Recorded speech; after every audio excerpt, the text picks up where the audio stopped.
Namaste. So, welcome to the 15th session of our Bhagavad Gita study. So, we are on the 4th chapter and we have already discussed the transcendental knowledge described about Krishna. So, today we will be proceeding further from 16th verse to 24th verse. Karma Yoga is described. So, good karma, vikarma and akarma. So when we do good karma, we go to the higher planets. When there is vikarma or bad karmas, we go to the lower planets. And akarma, that means when we do akarma, there are no results incurred. So that is exactly called as Yagya, which is described in chapter 4, which we will be discussing today. So Yagya, no results? Really?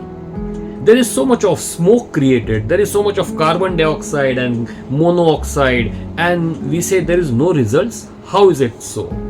And further, some people also say that there may be it is giving some good benefits to people, but at what cost?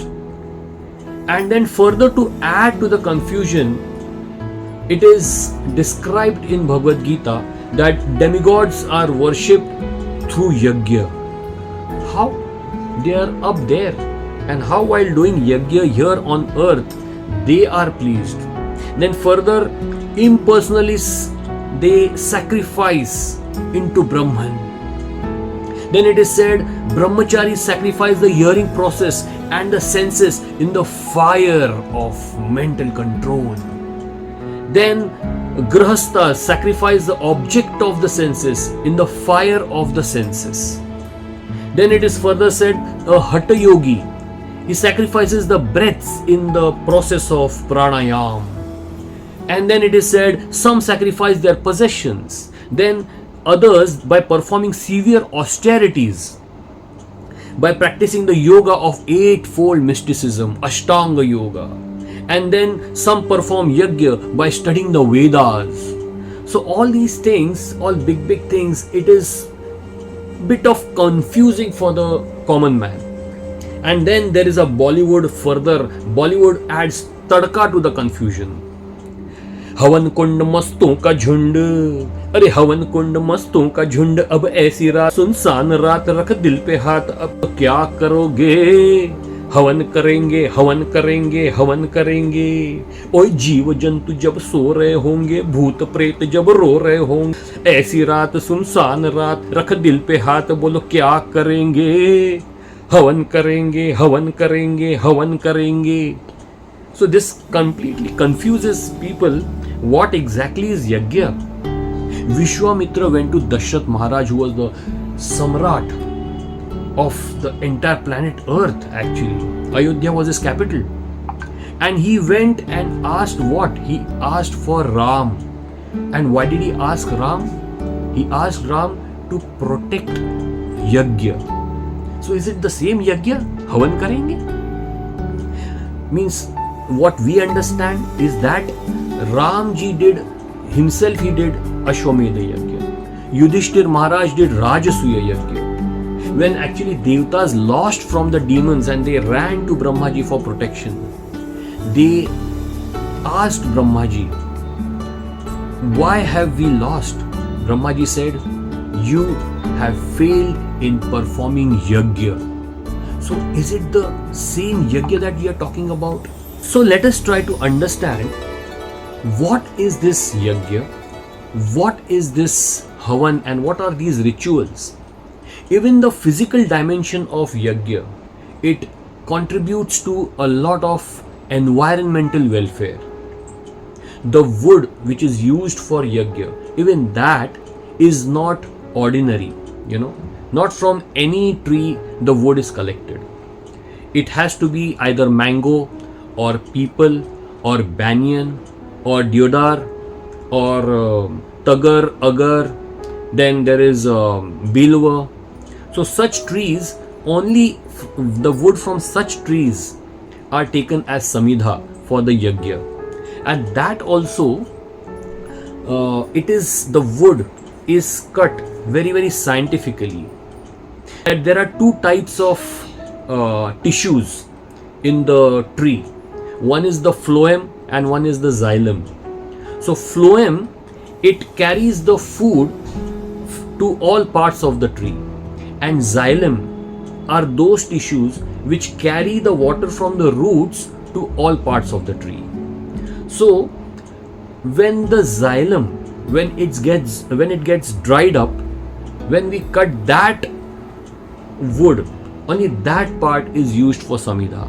So in this wood, which is called samidha, there are these natural polymers, pectin, lignin, and when these polymers, when they are put in the yagya, and along with the ghee, which is fatty acid, there are many chemical reactions that are created, and with that formaldehyde gas is produced. And when this gas, when it comes in the atmosphere is already having water vapor. There is an ocean up there in the atmosphere in the form of water vapors. So that water vapors, they react with this formaldehyde, and there is nuisance oxygen created, and it further creates ozone, and ozone layer is very, very beneficial for the mother earth. It protects the earth from radiations. So even the physical aspect of yagya is very, very beneficial to the nation, to the environment. It is said that there are 5 kinds of yagya: the Brahma yagya, the Pitri yagya, the Balivaswadeva yagya, the Atithi yagya, and the Agnihotra. So let us try to understand what is yagya. Why bees collect honey in the comb? Why the plants, they give flowers? Why the seashells, they give the pearls? Why the artists have talents? What is the use of this talent? Why the cow gives milk? Why the earth gives crops? Why the people work? Why people marry? Why they produce children? Why do people become brahmacharis and follow celibacy? What is the purpose of varnashram? In Bhagavad Gita, at various places, yagya is explained. Yajna shishtasya santo muchyante sarva kilvishay bhunjate te tvagam papa ye pachanti atma karanat. So here the mention of yagya is there. If you don't perform yagya, then there is sin which is incurred. Then at other place, yajnanam japa yajñosmi. It is said that chanting the holy names of the Lord is the highest form of yagya. Then also it is said yajñarthat karmano anyatra lokoyam karma bandhana. Again the mention of yagya is there, that when we do yagya, it must be to please Vishnu. So means whenever we do any activity, it must be to please the Supreme Personality of Godhead. So yagya, whenever the yagya is performed, it is said that it is bhuvanasya nabhi. It is the hub, it is the center of the universe. So it is not by chance that we are, provided and maintained in this world. No. But it is an act of God. It is the arrangement of God. Through His agencies, we all get the resources. So we must be expressing our gratitude. So the expression of gratitude is actually yagya. So how do we offer our gratitude to God, being in these 3 realms? The 3 realms, the Adi Daiva, the Adi Bhuta, and Adi Atma. These are the 3 realms: the microcosm, the macrocosm, and the neocosm. So yajna is the technology of compassion which is used for everyone's benefit to express gratitude to the Supreme Personality of Godhead, that is Krishna. And that is why we do yagya. We do havan in every occasions. There are 16 samskaras that are mentioned.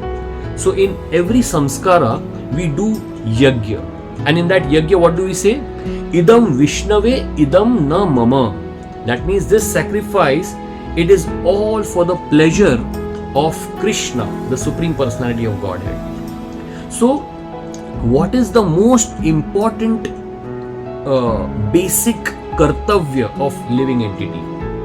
It is to offer gratefulness, offer gratitude, to express our gratefulness. So we are Vyakti, and the kartavya of the Vyakti is to express, Vyakta karna. Vyakta kya karna hai? Hamari kritagyata. The soul must express gratefulness to the Lord. So the material realm, as I said, has got three dimensions: the Adi Daiva, the Adi Atma, and the Adi Bhuta. And all the three are infinite. For example, when we talk of Adi Daiva, so Adi Daiva, if you take a rocket and start going up and beyond the solar system, you will not find a wall beyond which now everything stops. No, it is infinite there.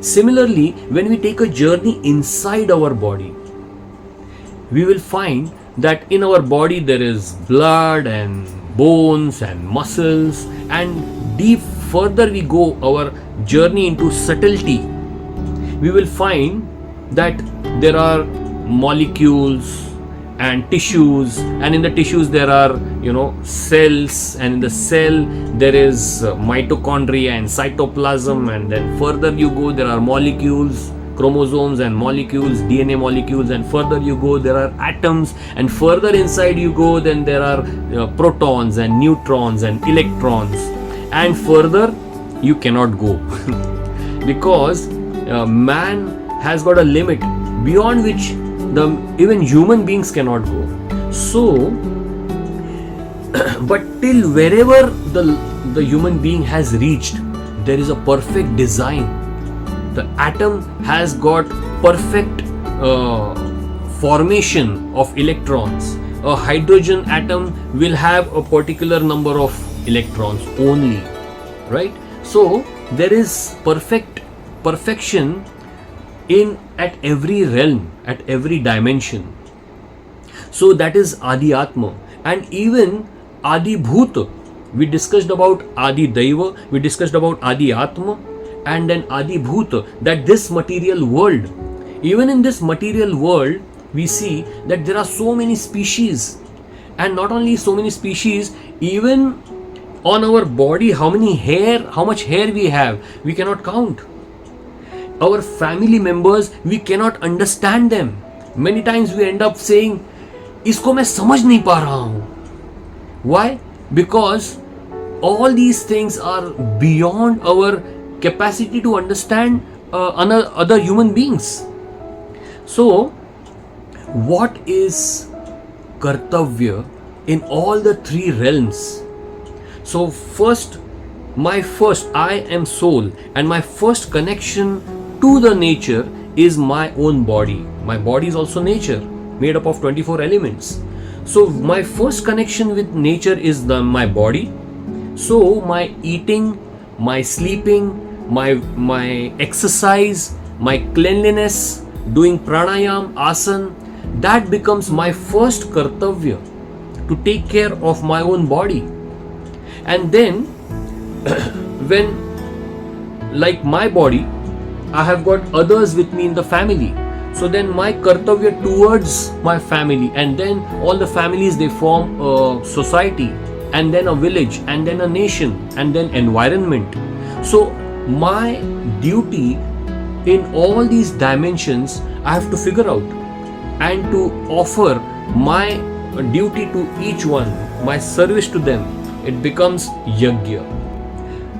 We have got our wonderful culture that whenever there is crops harvested, the first it is given to the grains are given to the birds, and then when we make flour, the flour, some of it is given to the ants to eat, And then when we make the dough, some of the part of it is given to the fishes. And then when we make roti out of it, the first roti goes to the cow. And when everyone has it, the last roti, it goes to the dogs.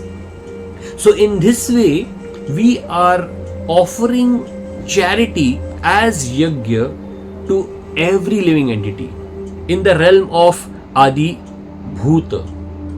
In the Adi Atma, we have respects towards our Guru.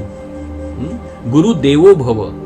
We have respects for our Parampara, the Vaishnavas. We do Tri Sandhya. We do Sadhana Bhakti. We do Japa, chanting. We follow Sarvabhauma Vratas. We also have, we perform Shaucha, Santosh, Swadhyay, Tapa, Ishwar Pranidhan. So that these are all individual moralities.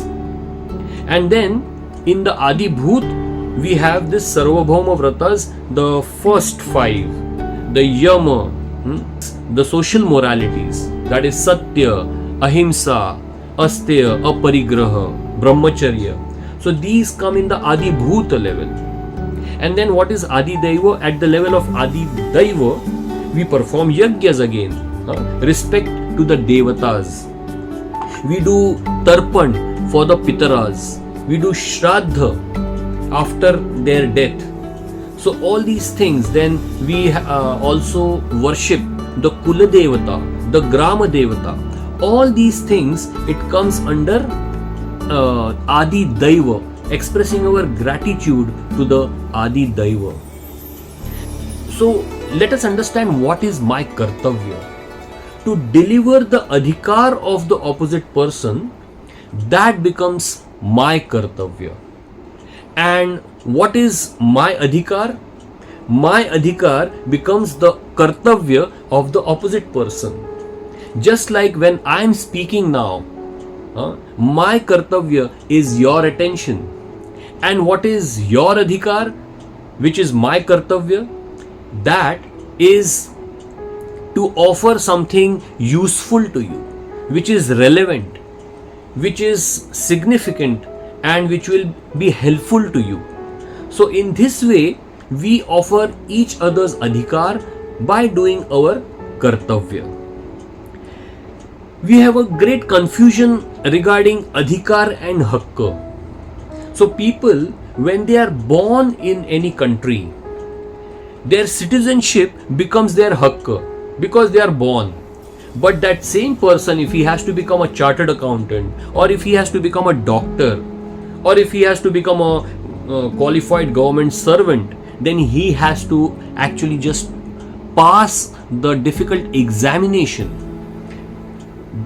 without which he just cannot say that I have got a hak because I am born to a doctor, so I will also become a doctor. No, he cannot say that. He will have to appear and become qualified. So a adhikari is a qualified person. So how does that qualification come in the adhikari? By doing his kartavya. Whenever there is kartavya bodh, there is automatically he gets the adhikar. So neither the pure devotee, he is obligated to do these kartavyas, nor does a pure devotee ever neglect these duties, because means out of arrogance he does not neglect these duties, claiming that I am a pure devotee, I will not do this. No, he will do it. Even Krishna, when he descends down, he says name karmani limpanti, name karma phalaspruha, but still he will do his duties. So finally, coming down to what is the definition of yagya. So yajna is that activity from Agnihotra till pleasing the Supreme Personality of Godhead and achieving his love, in which, with the help of technology, in which every living entity is benefited. That is called yagya. And what is the purpose of yagya? The purpose of Yagya is nothing but expressing our gratitude to the Supreme Personality of Godhead and benefiting everyone in all the three realms. So one who does Yagya is an Arya, and such a person who knows the value of life, only he can become a perfect Yajnik. So a Yajnik, he knows the meaning of Dharma, and therefore such people should become the Chakravarti Samrat, and they should be ruling this world. Otherwise, whatever is happening in the world, because the Yajna is not performed, because the Purushartha is not performed meaningfully, therefore the people are suffering. So technology is not good or bad. It is the use of the technology that is good or bad. So the possibility of bringing the best out of Yagya is shown by the glorious kings of Bharat. Ambarish Maharaj, Prahlad Maharaj, Yudhishthir Maharaj, even Sri Ram, when he came down as a human being in his avatar, he showed that doing Yagya is a very, very important activity to be done. Today by IVF, today's mothers, they are having kids by artificial method of impregnation. That is fine. But as the technology is progressing, there will be a time when parents they will be choosing what kind of children they would like to have. And history has shown that whenever choice is given to humanity, this humanity has brought menace and chaos in the society. And why this chaos? Because they don't know how to perform Yagya, and therefore understanding Yagya and doing it perfectly, the blend of technology, character and compassion for the pleasure of Vishnu, that is Yagya. It is not just a ritual which is performed. It is not just a part of your life, but it is a way of life. To understand how to perform such Yagya in our daily life, at our individual level, at the level of family, at the level of workplace, at the level of society, so much so that even at the battlefield one can attain Samadhi, which was shown on the battlefield of Kurukshetra. So the concluding verse of chapter 4, that is Tad Vidhi Pranipatena Pariprashnena Sevaya Upadyakshanti Te Jnanam Jnaninas Tattvadarshina. So this particular verse finally tells us that how to get this knowledge by approaching a bona fide spiritual master and offering our respects to him and inquiring submissively. In that way, we can get the idea to perform Yagya in the right knowledge and the right mood. So I wish to all of you that you also perform Yagya in your daily life with the right consciousness by continuing with studying this Bhagavad Gita along with all of us. Next time we will start with our chapter number 5. Hare Krishna.